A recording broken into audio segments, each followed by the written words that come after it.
I've raged against the system since I was a child, and I hate the principle, or not the principle, but I hate the this is the way we've always done it mentality.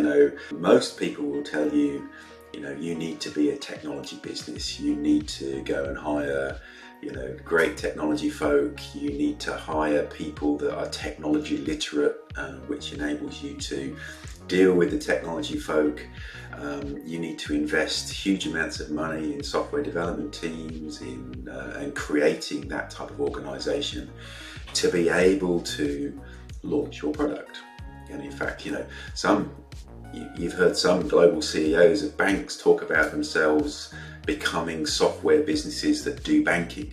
The way I think about it, though, is that might have been true 5 years ago.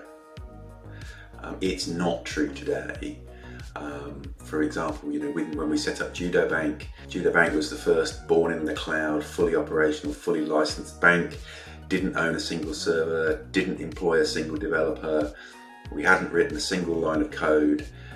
We bolted together 50 software as a service applications to create an end-to-end bank in 18 months, and pretty much, bit of a stretch, but pretty much did it on my credit card. Now, that is a very different proposition to what the norm is and what the expected norm is. But the value of that is, with software as a service, you don't need to go out and hire those people. You don't need to have that massive capital upfront injections. You can actually change your cost profile to have your costs follow your revenue as you build the business out. And it's a completely different way of thinking. And it's just one example of contrarian thinking. I mean, I've spent the last 20 years, raging against the norms of business, and that's the latest one. Great example was, when we talked about launching UBank nearly 10 years ago. About, in Australia, the biggest hurdle for anybody applying for a banking product was your identity requirements.